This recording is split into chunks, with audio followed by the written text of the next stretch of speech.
Welcome everybody, my name is Matt Birtwistle from FND Hope UK, and it's with great pleasure that I bring you an interview today with Professor Markus Reuber.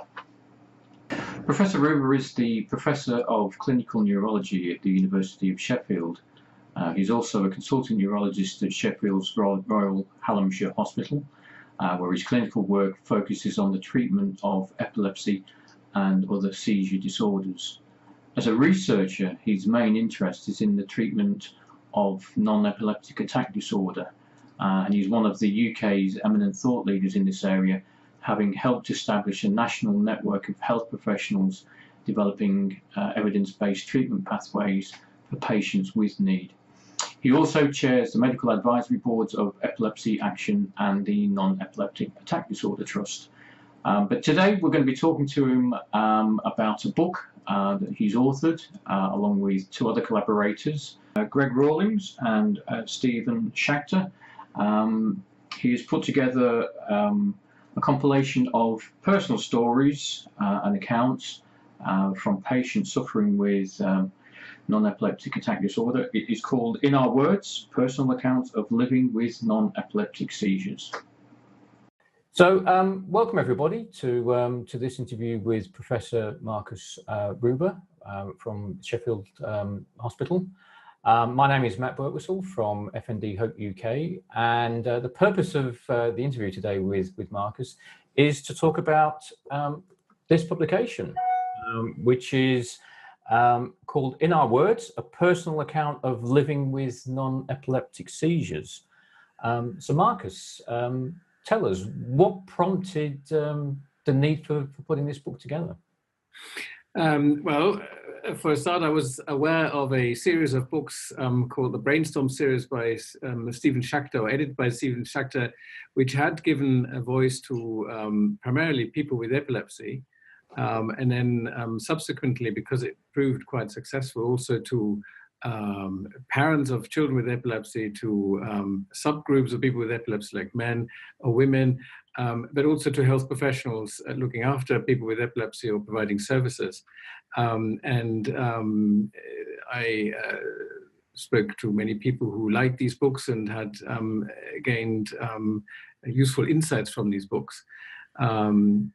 So I was aware of this sort of method of communication, and I thought that if it had helped people with epilepsy to come out of the shadows a little more and to share their experiences and to benefit from each other's experiences, that the need for a book like this would be very much greater for people with non-epileptic seizures, who often feel much more isolated and who find once they've been diagnosed that there are no services in their area, that nobody understands their problem, that they seem to be the only one who has the problem. They don't know anybody else who's got it. So I thought it would be helpful for people who I diagnose and treat to be able to read other people's experiences.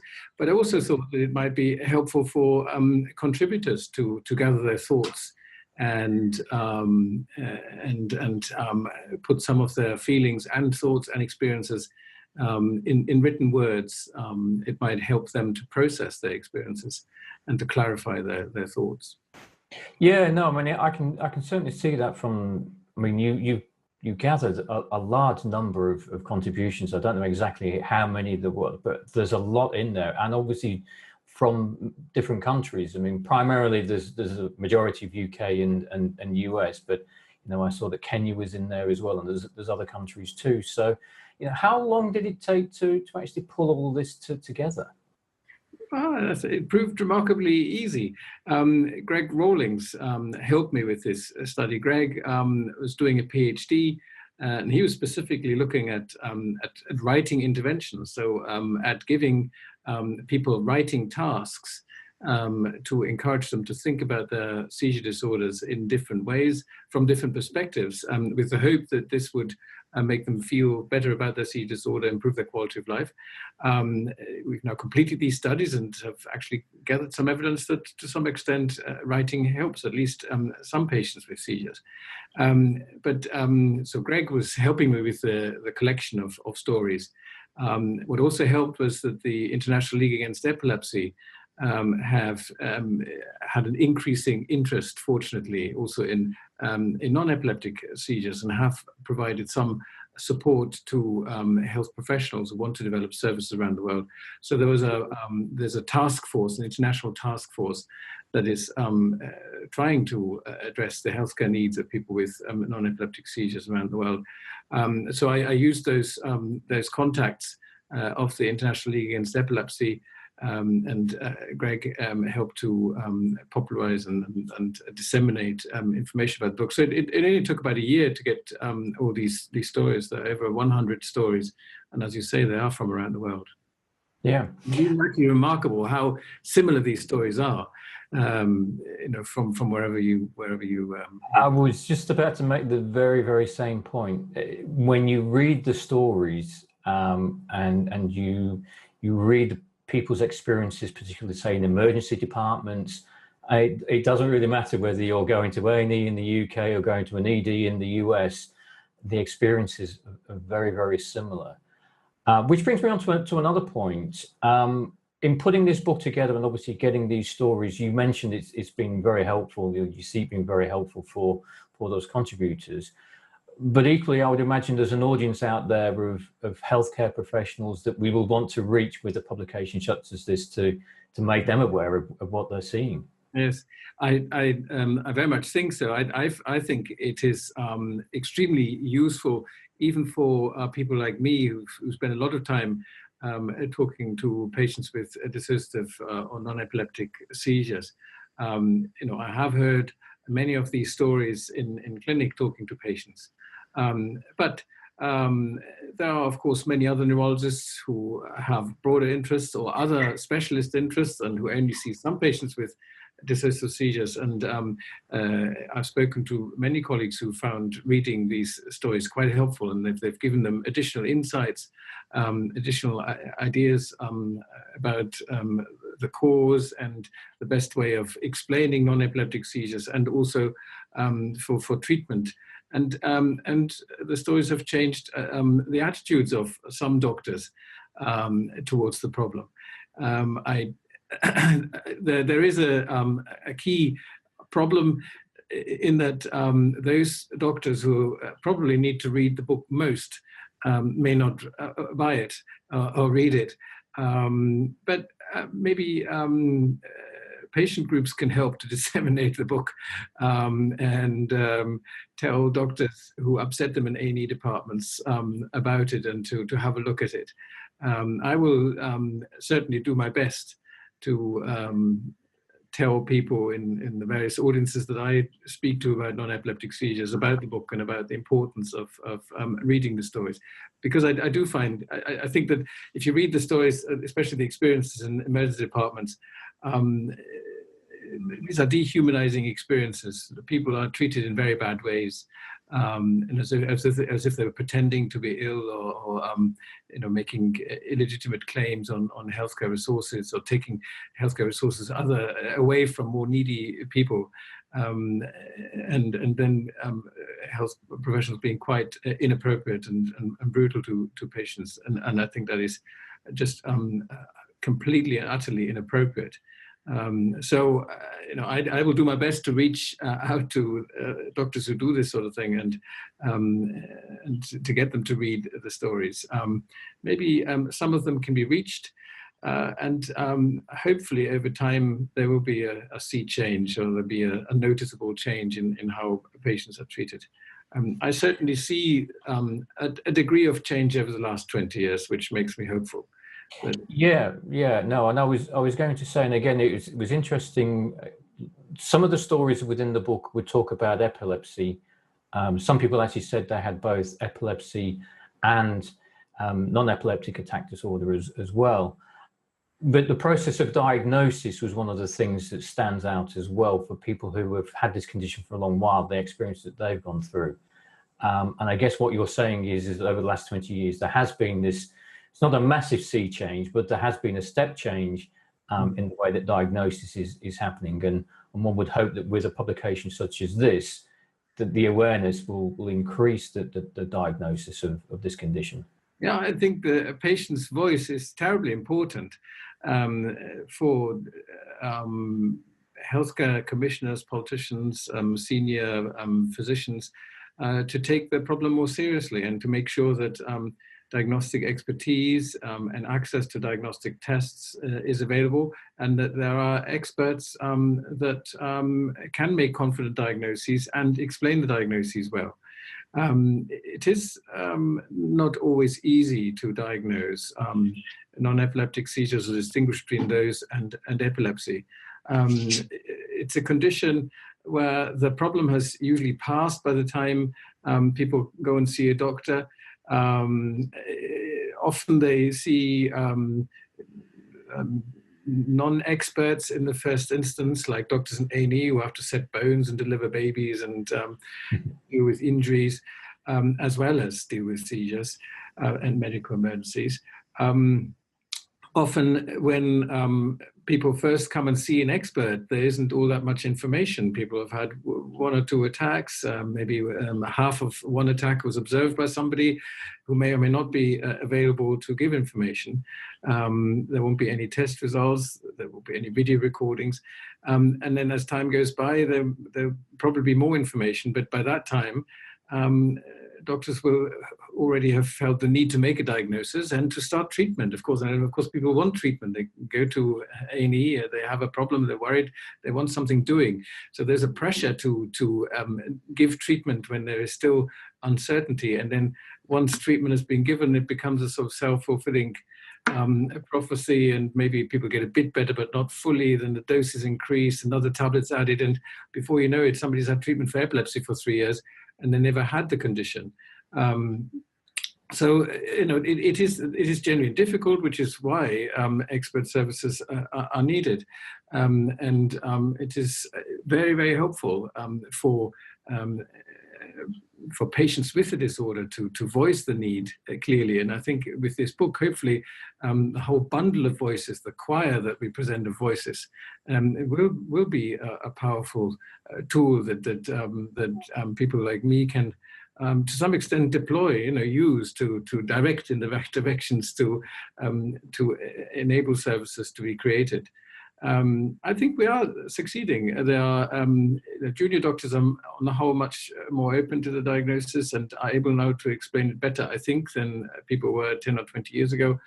There are various specialty organizations. The Association of British Neurologists has a special interest group for functional neurological disorders, which include non-epileptic seizures. I've already mentioned the International League Against Epilepsy. So there's some organizations that are taking an interest. There's a long way from that, to things really happening on the ground. But the process has started, and organizations like yours and publications like the book will hopefully help make sure that this process continues. Yeah. One thing that also stood out as I was reading through the stories is the number of young people. I mean, obviously, epilepsy as a condition quite often throws up in young adolescents and young children. And that certainly seems to be the case. There's a large number of stories in the book around that.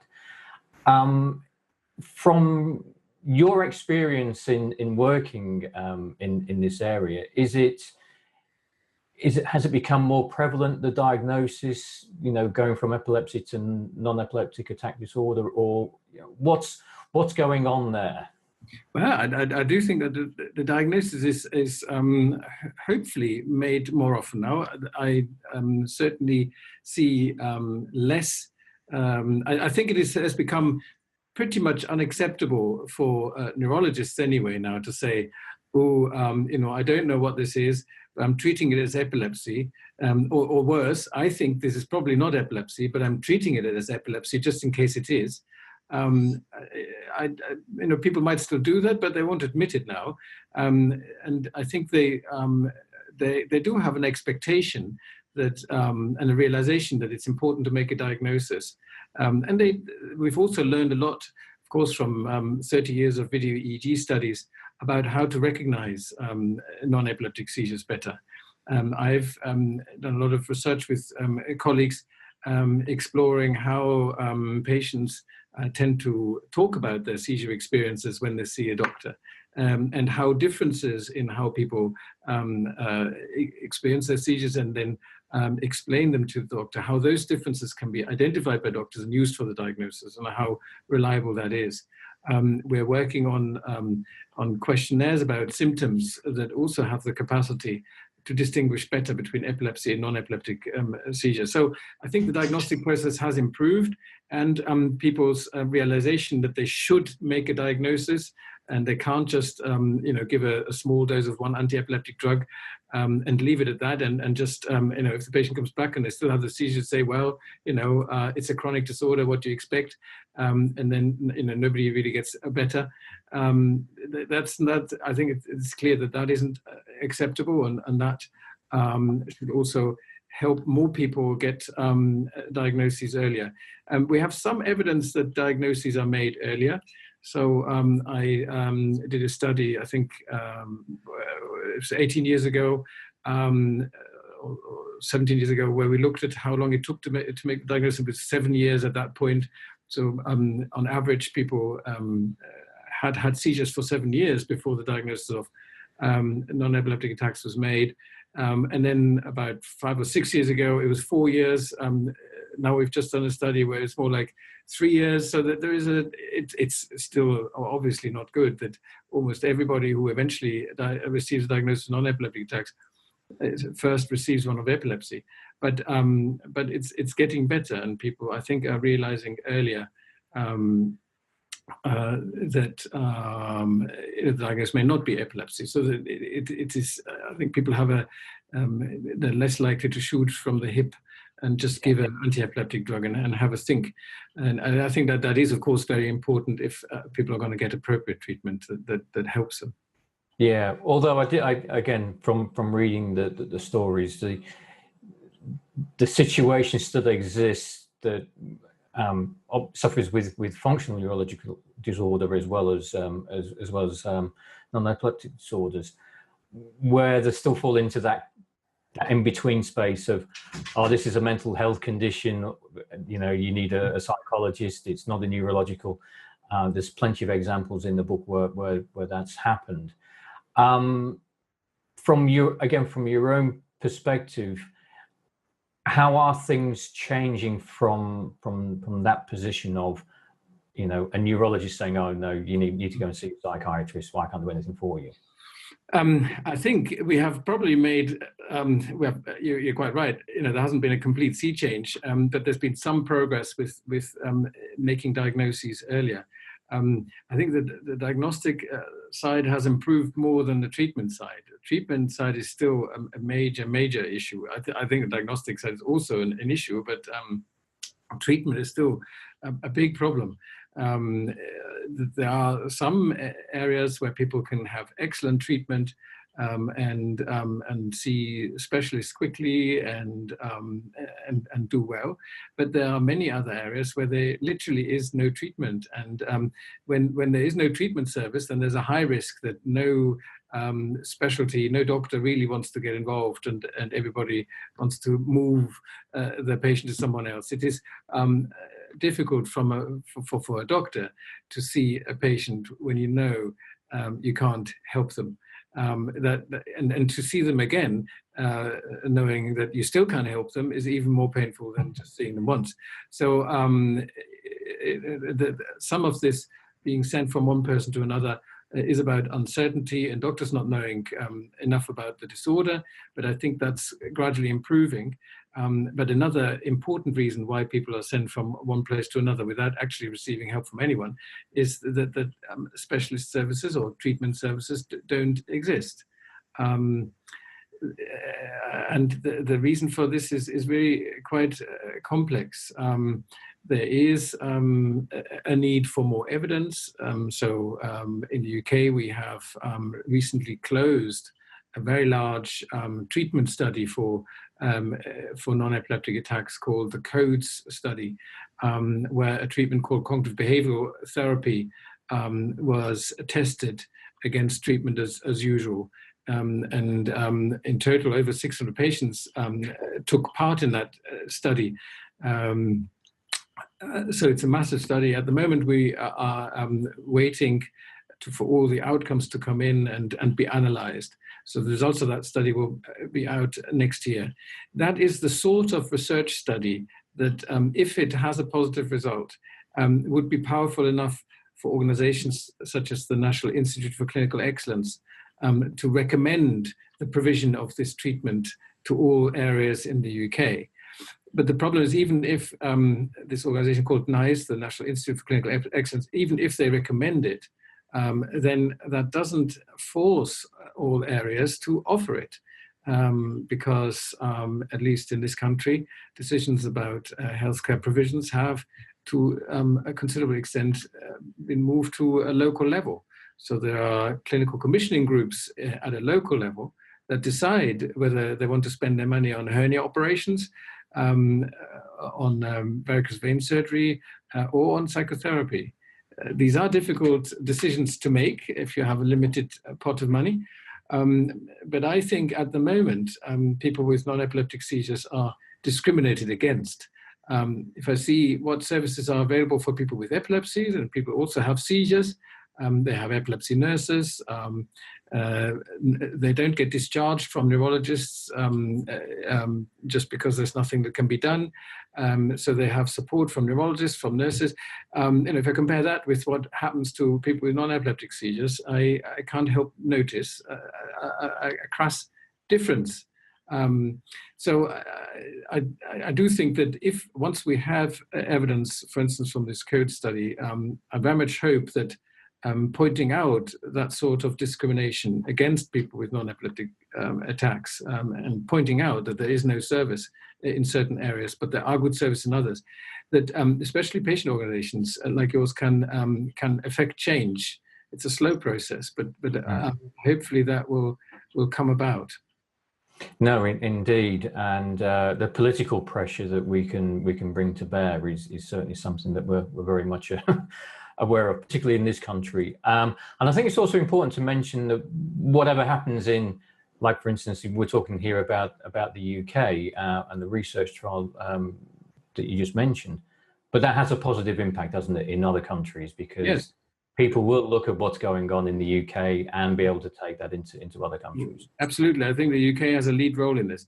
But in terms of political processes, the evidence is only one aspect. The evidence is important for organizations such as NICE. But if you're arguing for services at a local level with the clinical commissioning group, or by going to your MP to say, it's terrible that there's no service here, then stories like in the book, individual stories, individual fates, what has happened to a person from Grimsby, it becomes powerful. Yeah. It's easy to talk numbers. We say, oh, we have 20 psychotherapists in this area and 15 occupational therapists and 300 psychiatrists. But it's harder to argue when a patient says, well, but there is Joe Bloggs from so and so. He was diagnosed with this disorder, and there is treatment for it, which is well described, and there's some evidence for it, but it's not available here. Here, there is no treatment. So this Joe Bloggs keeps calling an ambulance and goes to A&E 5 times a year, costing £800 a time. But he doesn't get better. So we're spending, lots of money is being spent on this person, but he does not get better. In fact, he's worse now because, or overall it's worse because his wife had to stop working. So she can't work, she has to look after him. So they require benefits now, which they shouldn't have needed if appropriate treatment had been available, and the problem could have been sorted. Yeah. Okay, we're just coming towards the end of the interview, but there was one topic I did want to address with you, and that was more just an area of clarification for our audience. But you've used the terminology PNES throughout the book, psychogenic non-epileptic seizures, as opposed to non-epileptic attack disorder. Can you explain why you chose to do that? Although the book was published by Oxford University Press, it's very much the American branch of Oxford University Press that have published this book. The term PNES is the one favored by American experts. I am not particularly happy with that term for a number of reasons. But it has the advantage of being clear. So the American reasoning would be that there are epileptic seizures on the one hand, and then there are many types of non-epileptic seizures. There are so-called physiological non-epileptic seizures, which would, in their view, include fainting, syncope, and also then there are psychologically caused non-epileptic seizures, and by that they would probably mean most things that we call non-epileptic attack disorder. But of course, psychiatrists often don't really know what to do about it. Psychologists don't know what to do about it, and many patients, to most people having the seizures, it feels like a physical problem, and some are alienated by the label psychogenic. They think psychogenic means in the mind, and by implication not really there or made up, which it doesn't, I think, in the view of most of the Americans who think that the PNES name is useful. But it certainly has the potential to offend people, the term psychogenic. I don't like about it that it seems to make this distinction between things that are psychological and things that are physiological. I think things are more complicated, and any symptoms such as depression or anxiety or dissociation will have a physical basis in the brain. That doesn't mean it's epilepsy. That's a different physical condition. But there will be a physical basis to panic attacks. There's a physical basis to depression. And increasingly, we are learning about the physical bases of all these symptoms. So the term psychogenic kind of implies it's in the psyche and somewhere outside the brain. But I'm a neurologist, so I like to keep things simple and inside the brain. So I don't like psychogenic. I don't like non-epileptic particularly either, because that's very negative. You know, my hand is non-epileptic, and my watch is as well, and so is my glasses. So there are lots of things that are non-epileptic. So it's not very specific, and it'd be better to have a positive term. In the CODES trial, actually, we used the term dissociative seizures, which is a positive term that does explain a little about the presumed mechanism. But then there are some issues with how that word has been used over the last few centuries, which can possibly cause confusion. So it's all a bit difficult. It also, there's the relationship between non-epileptic attacks and functional neurological symptom disorder. You know, many people have both, or features of both, and then it seems like, oh, I've got two problems. Oh my God, you know, I thought I just had this, and now I've got this as well.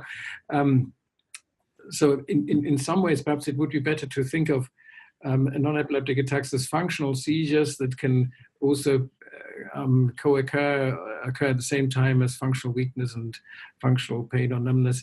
But it's, you know, ideally you want one word that is used around the world, so it's important to get everybody to agree. I'm just in the process of starting a negotiation with the International League Against Epilepsy to try and get a committee of experts to agree on a term that is acceptable to patients, positive, and perhaps realizes or makes the link with functional neurological symptom disorder.